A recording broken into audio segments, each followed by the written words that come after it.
Teklemakkandan yanrıgan ünçü sadası. Ümitlik qalblarning o'chmas navosi. Mehirlik dillarning o'rtaq arzusi. Yangi Zelandiyadan anglatilayotgan Uncha programmasi.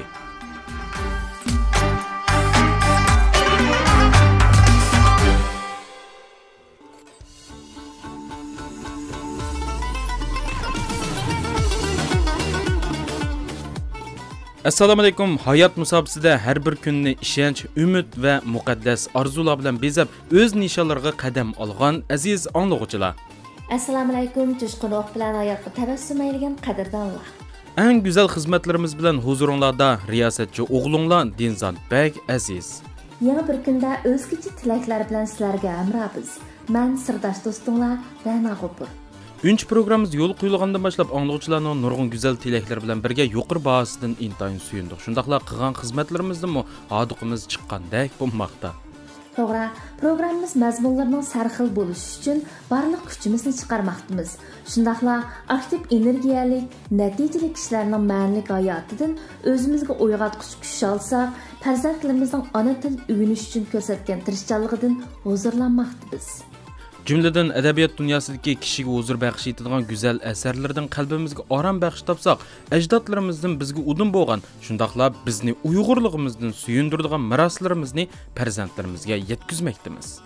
Mana bugungi programmamizda muxbirimiz Güzel Nur Cüret tayyorlagan Uyg'urlarda yurtdoshlik munosabati to'g'risidagi mazmunlar diqqatinglarda.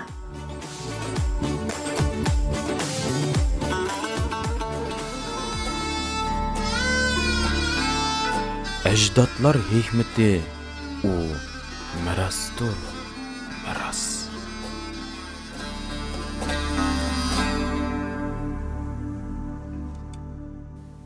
Uyg'urlarning oila, kishilik munosabat odatlaridan yurtdoshlik munosabati. Uyg'urlar o'ltiraqlashgan yurt mahalla garchi yakka oilalardan tarkib topsa-mu, lekin ularning orasida yurtdoshlik munosabati nihoyat quyuq bo'ladi. Ularning odatida yurt mahallidagilar bir tuqqandek inoq o'tishni hammadan a'lo biladi.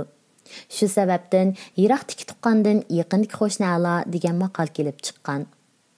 Yurtdoshlar orasidagi o'zaro hamkorlashishning doirasi nihoyat keng bo'lib, ishlab chiqarishdagi hamkorlik odatlari va turmushdagi hamkorlik odatlarini o'z ichiga oladi. Uyg'urlar dehqonchilik egiligini asos qilgan bo'lg'achqa, dehqonchilik egiligining xarakteri bo'yicha har jihatdan zich hamkorlikqa muhtoj bo'ladi. Dehqonchilik ishlab chiqarishning vaqt xarakteri nihoyat kuchli bo'lg'achqa, teriqchilik va yig'im fasllarida haq talab qilinmaydigan bir xil an'anaviy lopqutlish odati shakllangan. Chunki hamma oilaning ishlab chiqarish kuchi va emgak iqtidori o'xshash bo'lmag'achqa, kundan qolsa yildan qoldigan jiddiy paytni qo'ldan bermaslik uchun o'zaro lopqutlashib teriqchilik qilish ehtiyoji tug'ilgan. Uyg'urlar orasida turmushdagi hamkorlashish odatlari texim ko'rinarli bo'lib, oilalar orasidagi do'stona aloqa turmushning hamma taraflariga cho'nqur singan. Masalan, Uyg'urlar orasida to'y-to'kun yoki o'lim yetim ishlari yuz bersa, mahalla hatto yurt bo'yicha xolisan yordam beradigan esil odat bor. Ma'lum oilada to'y bo'lmoqchi bo'lsa, uningdan xabar topgan qulim qo'shnilar o'zligidan shu oilaga berib, yordamlashadigan ish bormi deb iqtisodiy va boshqa jihatlardan yordam berish qizg'inligini ifodalaydi. To'yning yemak-ichmaklarini tayyorlashdan tortib, mehmonlarni kutish va uzatishgacha qulim qo'shna va yor birodarlar jam bo'lib, xolisan yordamlashadi. Hatto iqtisodiy qiyinchilik tufaylidan o'yinlanmagan yetim yesir yo'qsullarni yurtdoshlari iqtisodiy jihatdan yordam qilib, uy o'choqlik qilib qo'ydi. Bundoq yordamni savobli ish deb hisoblaydi. O'lim yetim ishlarida bundoq o'zaro hamkorlik texnik gavdalik ifodalanadi.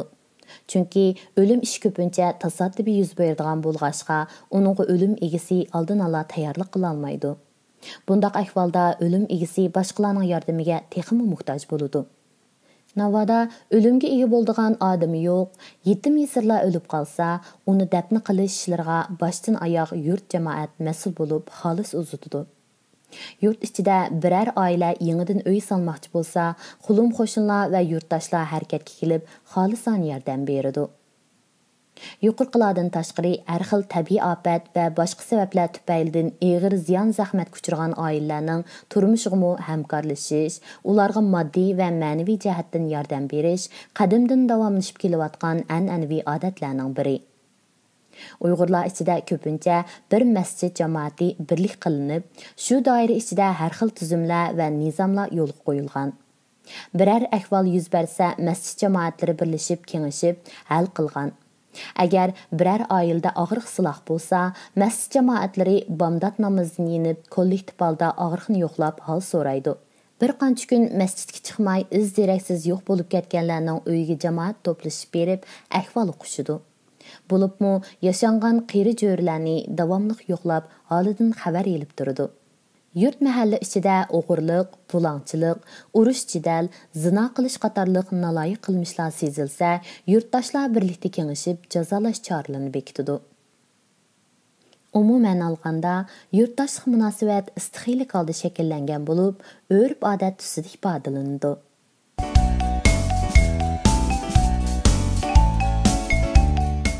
Tarım g'unchilari. Tarım g'unchilari.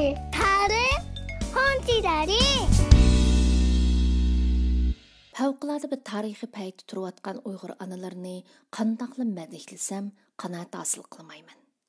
Yat bir muhitda bir oilani normal aylantirishdan eshinib, butun suruq bir tilni, madaniyatni Uyg'ur farzandlariga o'g'itish Uyg'ur onalarining mas'uliyati va majburiyati bo'lib qoldi. Uyg'ur til maktabimi qandaqdir Uyg'ur ayollarining hafta oxiri boradigan yer topolmay yig'iladigan so'rin emas, balki muqaddas vazifasi. Chunki farzand Uyg'ur tilliq bo'lgandila, andin Uyg'ur dilliq bo'ladi. Bugungi programmamizga tarim g'unchilarimiz o'qiyotgan maktab Amerikaning Virginia shtatidagi Mehribon ona ma'rifi Uyg'ur tili maktabidir. Ana til anamning tili. Süreyya hadimiz bilan bo'lgan suhbatimizda meni eng suyundirgani bu maktabda Uyg'urlar bilan to'ylashgan amerikaliklarmi o'qiydi ekan. Men söygan Uyg'urlardagi bu ana til joyilligi meni bakmi iftiharlantirdi. Maktab Washington pochtasi qatorliq ta'siri kuchli taratqular tunishtirilgan bo'lib, jamiyatda ta'siri nihoyat yaxshi bo'lgan. Endi Virginia Uyg'ur maktab uchun kuch chiqarayotgan bir oilaning quyoshi Süreyya hadimizning so'zlarini anglab boqayli. Salam barlıq radio anlıqçılar və Ünç proqramısı xadimləri, yaxşımısınızlar? Mening ismim Süreyya Ablamet. Mən yo'ldashim 3 balam bilan Amerikaning Virginia shtatida o'tirman. Mən qizim İrada bilan 2017-yili 1-oyning 24-kuni Mehribon ona ma'rifini qurib chiqdim. Chunki madaniyatimiz, tilimiz yo'qolib ketish girdobiga berib qolganligi bo'lsa, yana bir tarafdan Amerikaga kelayotgan Uyg'urlarning ko'payishi İkinci avlod Uyg'ur bolalarımızın öz nəslini, Uyg'ur tilini, madaniyatini unutib qolmay, avlodma-avlod davomlashtirish uchun edi. Maktabimiz Amerikaning Virginia shtati Fairfax shahrida bo'lib, ko'p sonliq Uyg'urlar mushu joyda o'ltiraqlashgan edi. Maktab ochilgan birinchi kunila 38 o'quvchi tizimlatgan bo'lib, 5 yoshdan 18 yoshgacha bo'lgan bolalar. 3 oydan keyin bolalarning soni 70 ga yetdi.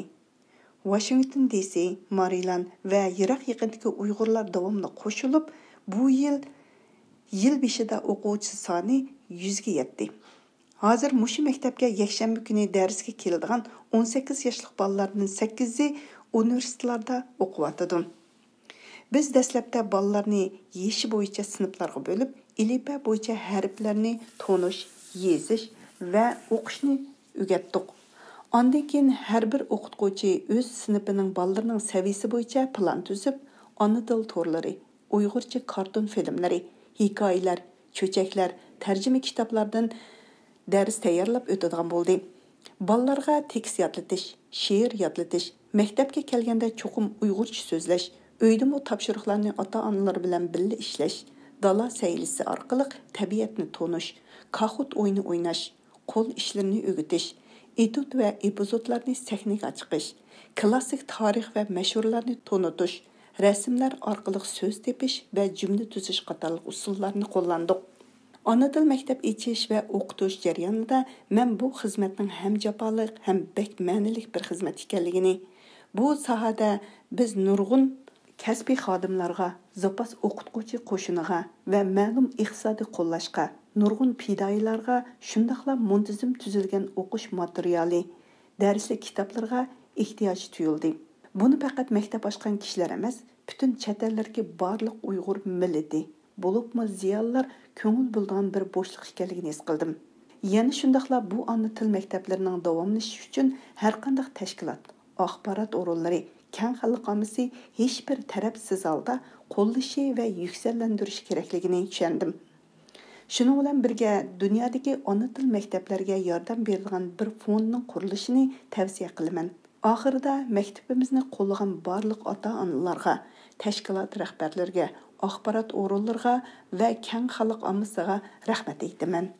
Qadrli anglag'uchilar, navbatgi minutlarda diqqatingizda yuqorqi ona til uchun talpingan farzandlarimizning ko'ngil so'g'isi.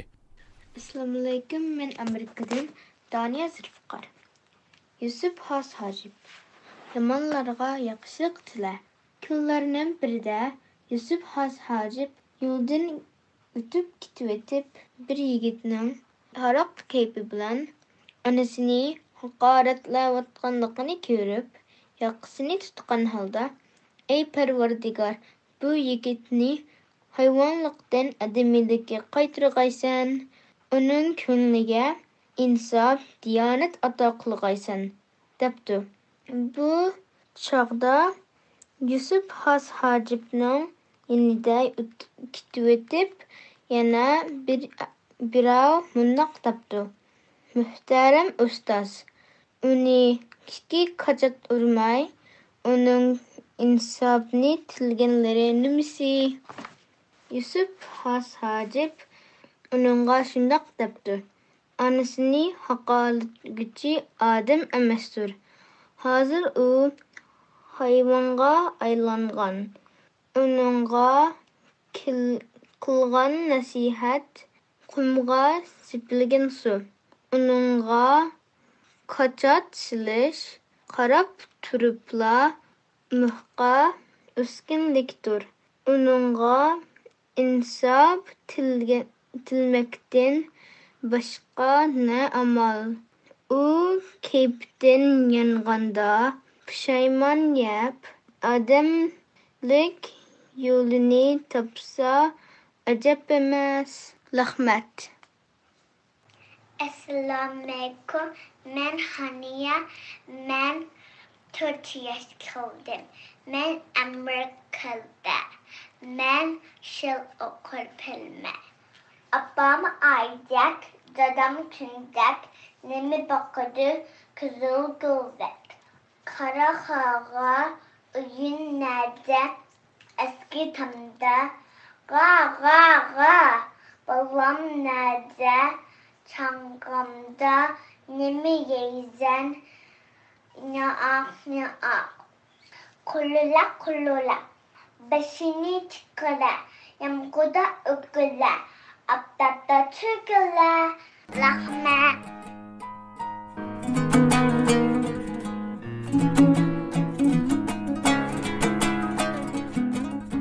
Muhabbatdan o'zgiga yetmaydigan qisqagina hayotlik, harakat, tirishish va kurash demakdir. Biz uchun qimmatdir ma'nilik hayot.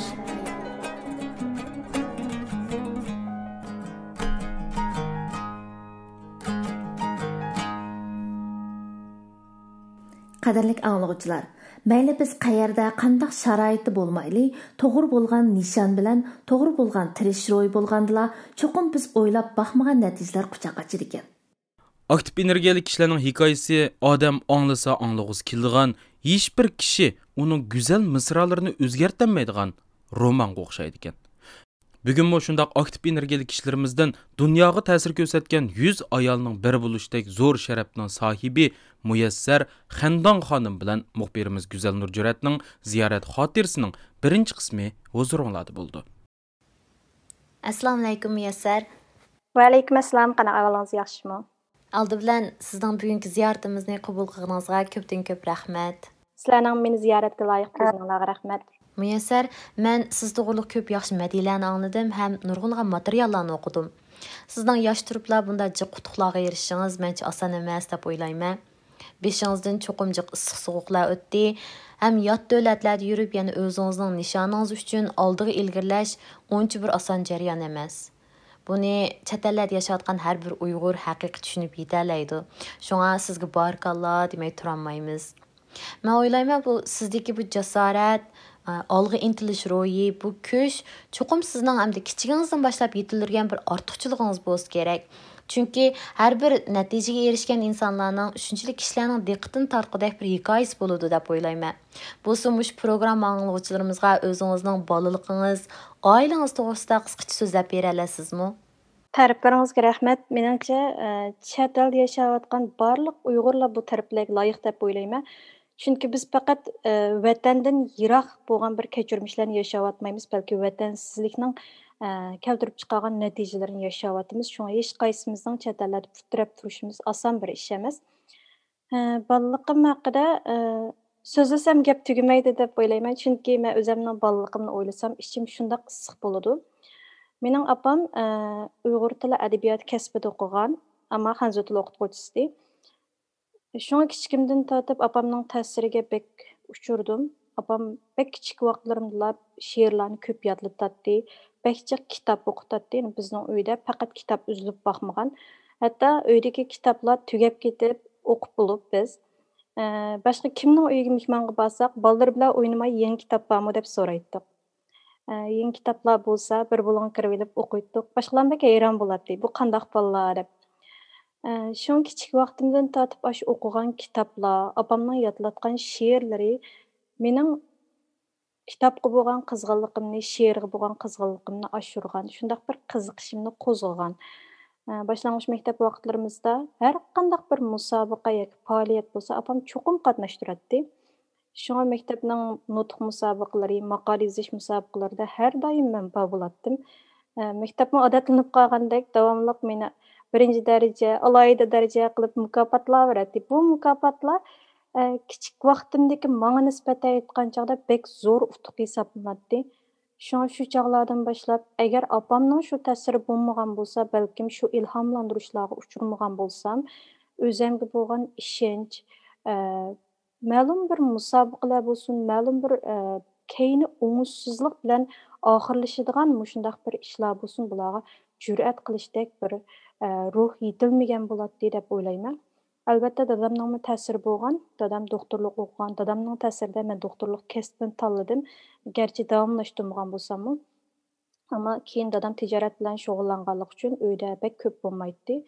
Shuning uchun opamning bizning bolaligimiz bo'lgan ta'siri bek kuchli bo'lgan deb o'ylayman. Men boshlang'ich va o'rta maktablarni G'uljida o'qidim. Undan keyin bevosita Bejingga berib o'qidim. Şu bu jarayonda, ya'ni shu G'uljidan bevosita Bejingga berish jarayonida mening bir madaniyat almashtirishim, ya'ni bir madaniyatdan, bir G'uljidek Uyg'ur madaniyati intayin quyuq bo'lgan bir yerdan bir Xitoy madaniyati bor bir yerga ko'chishim, ya'ni shu jarayonda shu bir madaniyatga moslashishim intayin tez bo'ldi. Ammo kichik vaqtlarimdagi shu tarbiyalarning ta'sirida yana opamning shu jarayondagi ilhomlantirishlarining ta'sirida men Bejingda intayin yaxshi o'qidim. Shunga men bir odamning bolaligi uning intayin cho'ng ta'sir ko'rsatgan deb o'ylayman. Hozir ko'rayotgan nurg'un psixikalik kinolarimiz, filmlarimizda bu nuqta bek eskartilyotidi. Shunga bu yerda garchi men o'zim texi ona bo'lmagan, garchi turmush qurmagan bo'lsam-mu, shu ota-onalarga balalarga bir o'xshamaydigan, haqiqiy ularga yaxshi aktiv ta'sir ko'rsatadigan bir bolalikni qoldirib qo'yishdek bir tavsiyani bermoqchiman. Muyassar boy siz men doktorlik o'qidim dedingiz. Qanday qilib hozir siz shu o'zingizning kasbi bo'lmagan va o'xshamagan bir yo'lni tanlab qoldingiz? Men doim chaqchaq qilib, men o'zim o'qigan kasbdan boshqa ishlarni qilib baqdim deb qo'yman. Degandek, men o'zim doktorlik o'qidim. Undan keyin Malayziyada magistrlikni doktorlik munosabatli kasbda o'qidim. Lekin shu jarayonda men o'zimni bir xil doktorlikqa loyiq emasdek, ya'ni mening o'zimning xarakterim bo'lsin, mayli o'zimning iqtidorim bo'lsin, doktorlikqa mos kelmaydigandek his qilib yetgan. Doktorlikda o'qiyotgan shu, mayli to'liq kursda o'qiyotgan 5 yil jarayonida bo'lsin, mayli 2 yillik magistrlik jarayonida bo'lsin, men o'zimni bu tipdagi odam deb hisoblayolmadim. Ya'ni o'zimning qiladigan ishim boshqa bir ishdek bir xil tuyg'uga keldim. Shu jarayonda Malayziyadagi bir o'qituvchimdan bu vaqtda maslahat so'rasam menga qo'lingizda texi hech qandaq narsa bo'lmagan chog'da, ya'ni kasbingizga nisbatan bir utuq yoki bir xizmat yoki shuning bir masalan 10 yillik bir tajribasi bo'lmagan bir sharoitda uningdan agar voz kechishni o'ylab qolgan bo'lsangiz, darhol voz kechganingiz tuzuk. Bo'lmasa keyin bek jiq ajr qilib bo'lgandan keyin uningdan voz kechmagangiz tasga to'xtaydi. İnson hayotida o'zi xohlagan ishni cho'qim qilish kerak degan bir maslahatni bergan. Bu maslahat menga bek ta'sir qildi. Ondan Turkiyaga keldim. Mushu kasbda, ya'ni o'zim o'qiyotgan kasbda, o'zim o'qigan kasbda doktorlik o'qish uchun jiq surishtirdim. Lekin keyin Turkiyaga kelgandan keyin yashashimiz biroz qulaysız bo'ldi. Jiq umidsizliklarga uchirdik. Doktorxonalarda yetib qoldim. Shu jarayonlarda men ko'p hayot haqida ko'p o'ylandim. Shundan keyin men bu o'zim yaxshi ko'rmaydigan, garchi intayin yaxshi kasb bo'lsa-mu, o'zim yaxshi ko'rmaydigan bir ishni umr bo'yi qilib o'tishning bir odamga bir zulm ekanligini his qilib yetdim. O'zim yaxshi ko'radigan bir ishni tanlashni o'yladim. Azaldan yeziqchilikni yaxshi ko'ratdim. Mushu jihatda taraqqiy qilishni xohlaydim. Undan keyin shu jarayonda bolalar bilan uchrashdim, Turkiyadagi Uyg'ur bolalar bilan. Ularning o'zining tili, madaniyatidan bek uzab ketganligini ko'rdim. Shunga mushuninga bir qadam besishni o'ylab, oldi bilan shu yeziqchiligimni davomlashtirish bilan birga ana til sinfi ochdim. Yana shundoq asta-asta boshqalarning turtkisi va o'zimning ichidagi shu bir kuch bilan birga mushundoq bir qadam besildi deb o'ylayman. Ya'ni men boshda hammani planlab, bugungi kelishimni sizib qo'ymagan hargiz, bir qadamdan mushu nuqtaga yetdim. Әмді мұшы Төтқұлақ журнал тоғырсы тоқтылып өсек, Төтқұлақ журналы мәнче мұш чәтәләр яшаватқан әрбір аны тіл сүйер ұйғырларымыздың құлықығы етті. Әтті әрбірінің өйді ба деп ойлаймын. Шақсан мен мұ Facebook'ta көріпла алдырап мұштары болдым. Bu jurnal mən xuddi bizдің kiçik vaxtımızdaki tarım qo'nchilar jurnalini əslətdi. Tarım qo'nchilarning har biri yangi son chiqqanda men shunchalik xo'shib ketdim. Hatto o'qishga aldirab yo'llarda menib o'qib yurib, yiqilib tushgan vaqtlarim bo'lgan. Bence muş Төтқұлақ jurnalı mu bizning muş chet ellarda yashayotgan har bir farzandlarimiz uchun emas, balki har bir Uyg'ur uchun bir cho'ng ma'naviy ozuq deb o'ylayman.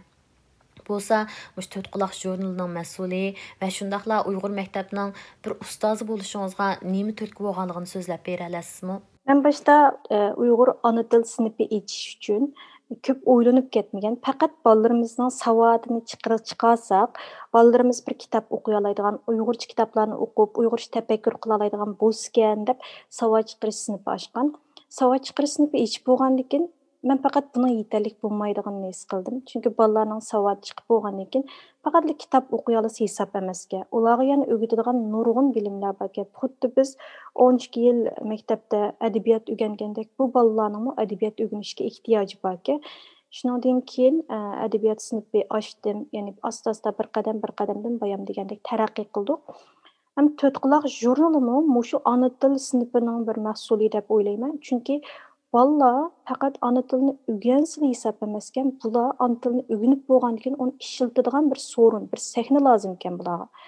Men shu jarayonda bolalarga bir qancha qaytim faoliyat qilib berdim. Men Adib Ahmad Yuknakini xotirlash faoliyati, Yusuf Hasajibni xotirlash faoliyatiga o'xshash bir qancha qaytimlik faoliyatlarni uyushtirdik. Bu jarayonda bolalar shunchalik hayajonlandi, she'rlarni, qo'shiqlarni o'qiganda sahnada, mayli etudlarni o'rindaganda shundoq hayajonlandi, ya'ni o'zining bir sahnasi bo'lgandan baxush bo'ldi. Shunga men bir nashriyat sohasida bu bolalarimizga bir mushundaq sahna bo'lish kerakligini his qildim. Siz degandek biz kichik vaqtimizda tarix qo'nchilarini o'qishga bek aldiraydik. Opam maxsus mening maktabimdan mushtari qilib bergan, men shu jurnalni har qaytim topshirib olgan chig'imda uyga kelgach yo'lda o'qib kelatdim. Bu jurnallarning bizning bolaligimizga bo'lgan ta'siri kuchli bo'lgan. Biz asarlarni avatdatdik, chiqmay qas ko'nglimiz yerim bo'ladi, chiqsa qo'shib ketdik. Shunga o'xshash bizning bolalarimizning mushundaq bir xil tajribalarni boshdan kechirish, mushundaq bir hissiyotlarni yashash haqqi bor deb o'ylayman.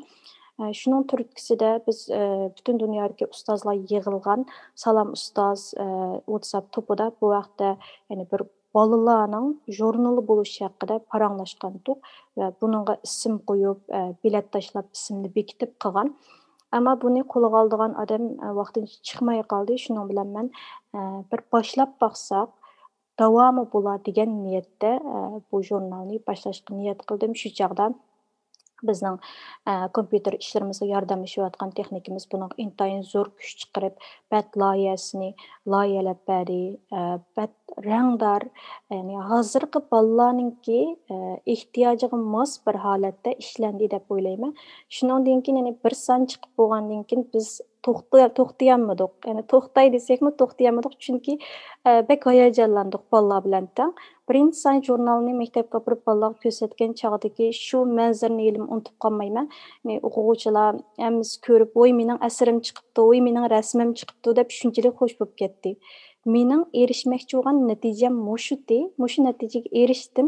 Shuning bilan bolalar davomli mushundaq hayajonni yashash kerak ekan. Hatto faqat bizning ana til sinfidagi bir qancha bola emas, butun dunyodagi bolalar yashash kerak ekan deb shu bolalarga, ya'ni o'qituvchilarga, ota-onalarga davomli tashviq qilib, shu jurnalga asar avatishga bir ilhomlantirdim. Ammo men To'tquloq jurnalimizningki mushtari sonidan bek rozi emas. Chunki hozir bu bizning hozirgi amaliyatimizda siz degandek butun oilada birdan bo'lish texi amalga oshmadi. Bu texi bir intayin uzoq bir jarayon. Hozir bizning mushtari sonimiz 400 dan oshmaydi. Ya'ni 1000 pash jurnal bosimiz, ammo 400 dan oshmaydi. Qolganlari qolib qoldi. Asta-asta kitobxonlarga kirib olgan ota-onalar oz oladi, bo'lmasa olmaydi. Ya'ni bu yerda bizning qilayotgan emgaklarimizga nisbatan qo'llash unchalik kuchli emas. Odam sonimiz bek oz bo'lganligi uchun bu tashviqotga balkim yetarli darajada kuchab bo'lolmadik. Ammo men o'ylayman, biz mayli qancha mushtari bo'lsin, shu jurnallarni bolalarımızga qilayotgan xizmatlarimizni cho'qim davomlashtirib maqmiz. Mening ko'z oldimga biz vatanga qaytgan shu manzara kelsa, men bu xizmatlarni ishlash jarayonida bek kuchlanib ketaman. Vatanga qaytgan chog'imizda shu o'zimiz ishlagan jurnallarni, qilgan xizmatlarni, chiqargan kitoblarni ib bo'lsak, vatandagilar bizning qarab o'tirmaganimizni, til va yozig'imiz uchun, madaniyatimiz uchun kuchiganligimizni ko'rsa, ular xuddi cho'ng bir mukofotga erishgandek, ular o'zining tirishchiligiga loyiq chet eldimi shuning uchun oz to'la emgaklarning bo'lganligini ko'rib xush bo'ldi deb o'ylab, shuning turtkistidan tirishman. Rivoyatni tug'ar rivoyat. Muhabbatni tug'ar muhabbat. Yaxshilikda bar gulning uzlig'i, dil xonasida saqlanar abad. Edebiyat dünyası. Ey ana til bizga sen qolgan ulug'lardan nishon, sen bilan ruhi zaminda iftixorlanğım kelar. Luqman Hakim o'g'lini o'ylamoqchi bo'pti-da, uni ko'chaga ilib chiqib uribdi. Ko'rgchilar ajablanib, "Ey odam bolasi, bu bolni nimishqa urasan?" deb so'ragan ekan Luqman Hakim. "Bu buyurgan ishni qiladi" deb javob beribdi. "Ahmoq odammisan? Buyurgan ishni qilgan odamni uramsa?" Ularning so'ziga Luqman Hakim miyiqida kulibdi-da, o'g'lini ko'chma-ko'cha ilib berib, yana shunday qilibdi. Uning ovozini anglab bir ho'ylidan qosh qapoqlari turilgan bir qeri qiz chiqib, g'azablik holda shunday debdi. "Hey ota, bu o'g'ilni nimishga ursiz?" "Buyurgan ishni qiladi", debdi Luqman Hakim. Qiz qaqoqlab kulib ketibdi-da. "Unda bo'z taz uring. Qachonki ishni buyurtmay, o'z tepib qig'ich uring", debdi. Luqman Hakim qizning qo'lidan kappada tutibdi-da, "Mening izdiginim sen eding", debdi va shu qizni o'g'liga ilib beribdi. Aziz anglovchilar, ko'zimiz qiymagan holda sizlar bilan xo'shlashmoqdamiz. Qimmatli tidor damlarimiz kelar qitimliq anglitishimizda yanada go'zal mazmunlar bilan diqqatinglarda bo'lg'isi. Mikrofon oldida Dinzod Bek Aziz. Xizmatinglarda Ra'no G'ofur.